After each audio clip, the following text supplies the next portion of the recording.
Good morning, students. Chapter 11, Biodiversity and its Conservation. In today's class, we are going to discuss the topic Loss of Biodiversity. In the last class, we have seen about the different causes of biodiversity loss. Now we'll discuss the loss of biodiversity.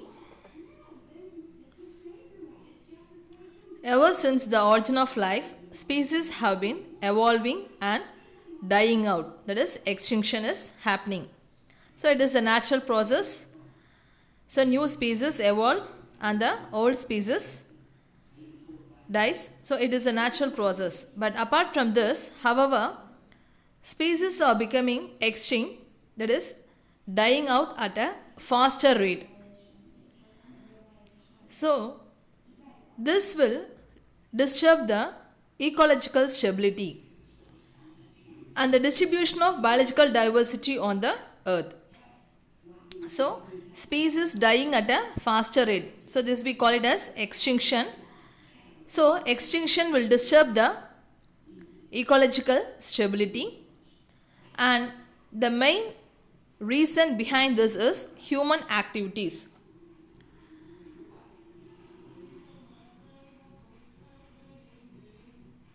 So, human activities greatly contribute to the loss of biodiversity because man is exploiting the natural resources such as land, water, and organisms. So, because of the man-made activities, the natural resources have been indiscriminately exploited.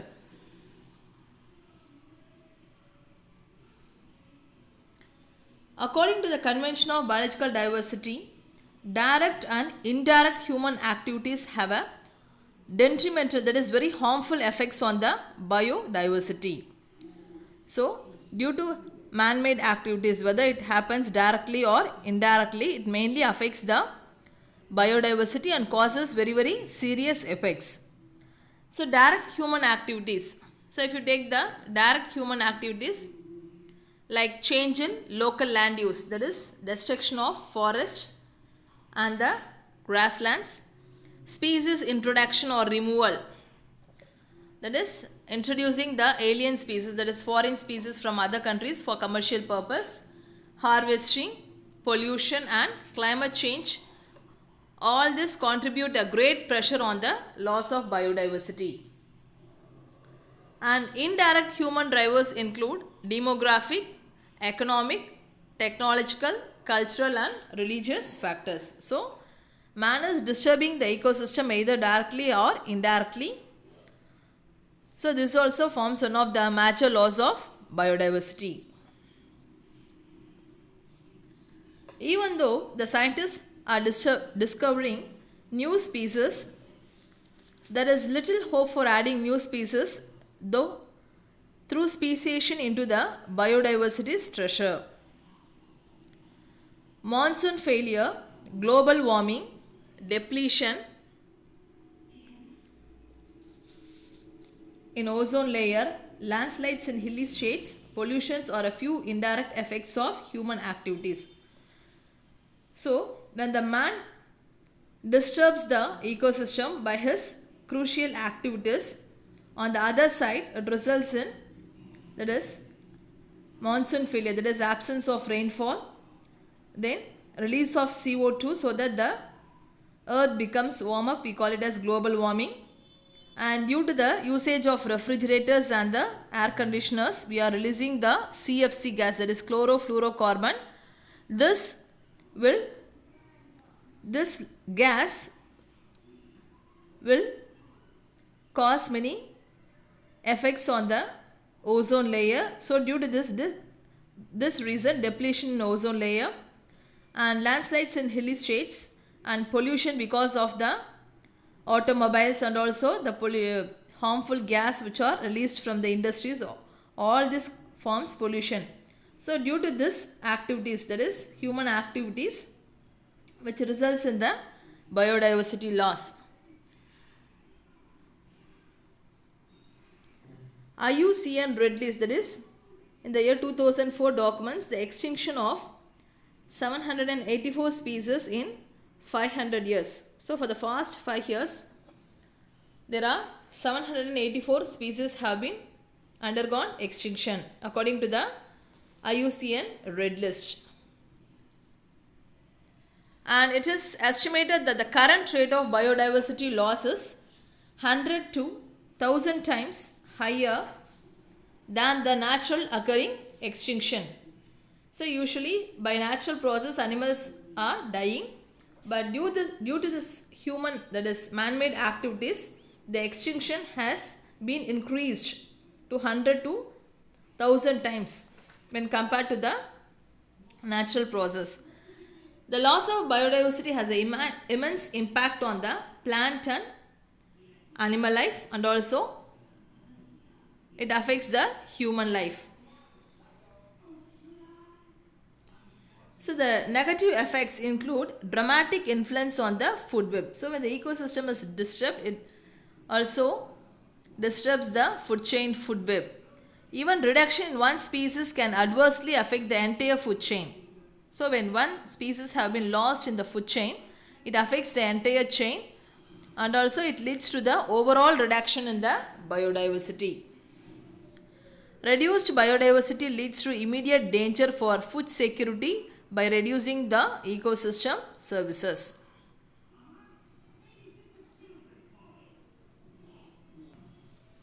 Next is hotspots. So what are hotspots means? Hotspots are areas characterized with high concentration of endemic species experiencing unusual rapid rate of habitat modification loss. So hotspots means these are areas where we can find a different variety of biodiversity and some varieties of organisms, whether it belongs to plant or animals, they are found only in that particular region, that we call it as endemic species. So endemic means that particular variety of plants and animals only you can able to see in that region. So these regions are called as the hotspots. So according to Norman Myers, he defines hotspots as regions that harbor a great diversity of endemic species and at the same time have been significantly impacted and altered by the human activities. So a hotspot is a region that supports at least 1500 endemic vascular plant species. It is 0.5% of the global total, has lost more than 70% of its original vegetation. And around the world there are 35 biodiversity hotspots. And India also forms home to 4 biodiversity hotspots as per the UNWIS. They are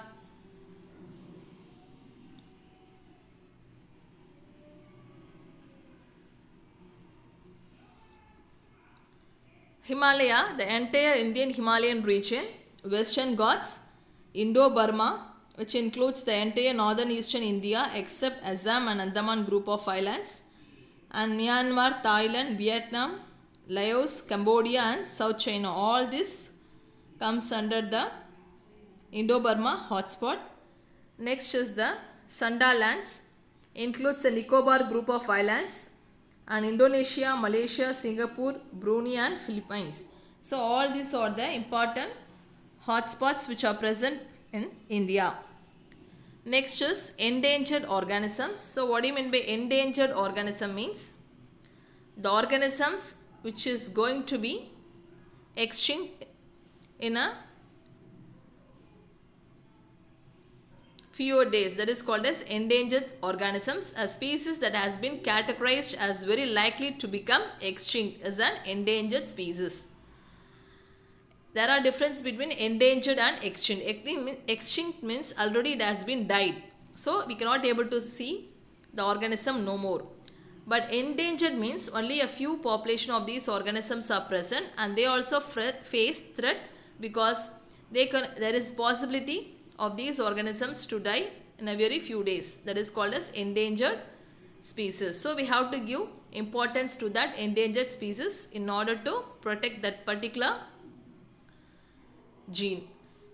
So endangered as categorized by the International Union for Conservation of Nature IUCN Red List is the second most severe conservation status for wild populations in the IUCN scheme after critically endangered CR. So CR means critically endangered. In 1998 there were 1102 animal and 1197 plant species in the IUCN Red List. That is the animals which have been extinct. But in the survey taken in the 2012, the list features 3079 animal and 2655 plant species as endangered worldwide. So the number of endangered species have been increased from the year 1998 to the year 2012.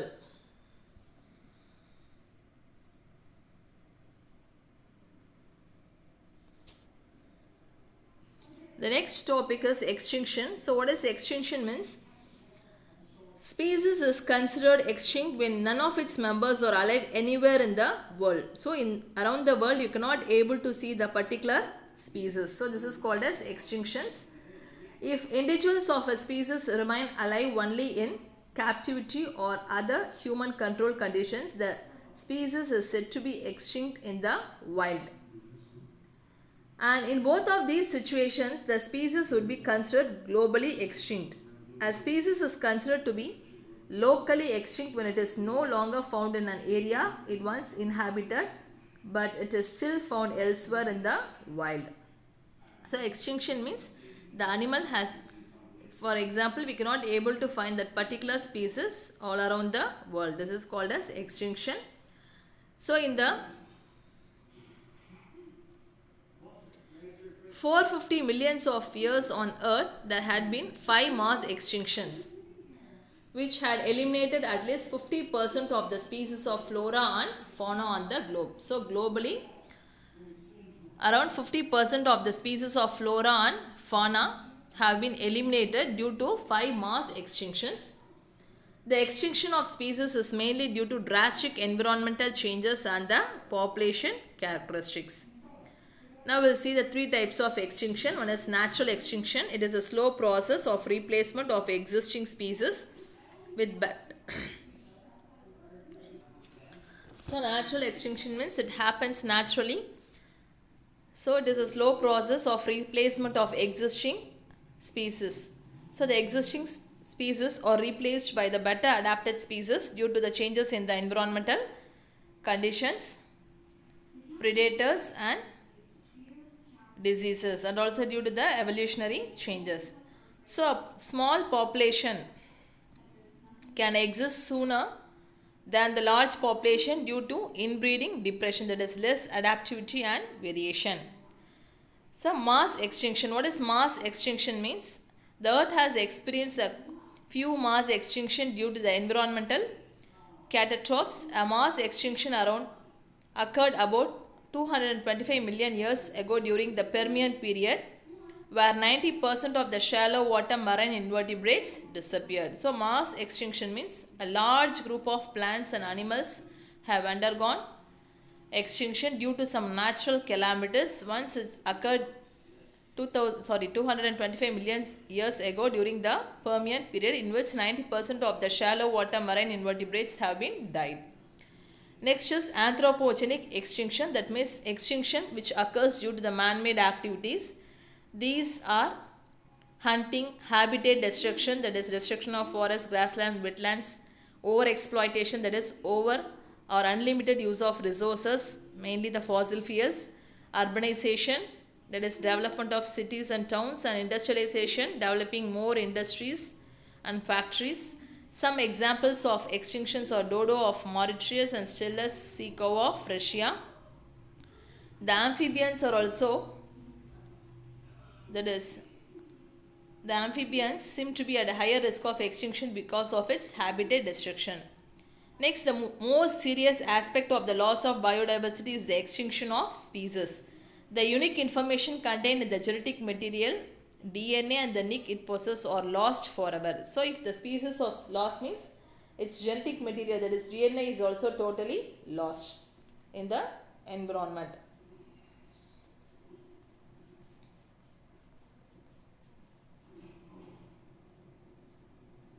Next we'll discuss about the red data book. So it is called, otherwise called as red list. The red data book is otherwise called as red list. It is a catalog of taxa facing the species which are at risk of extinction, that is endangered species.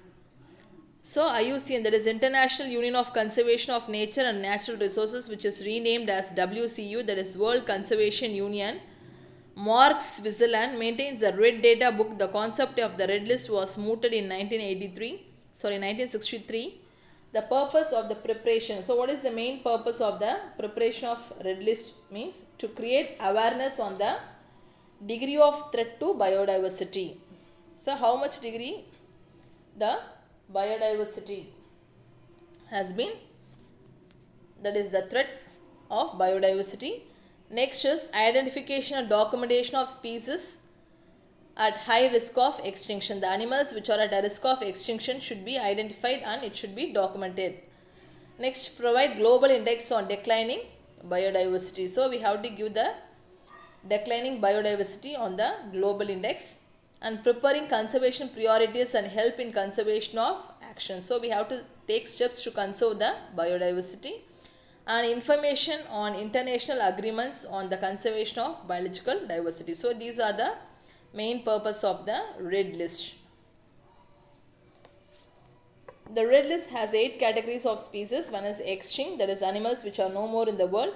Extinct in wild means it is mainly not found in the, that is forest, only it is found in some zoos or natural, that is sanctuaries. And critically endangered, that is animals which are at the higher risk of extinction. And vulnerable, lower risk, data efficiency not evaluated. So all these informations. So this is the main function of the red data book. So go through this topic. The next class will discuss about the biodiversity and its conservation. Thank you.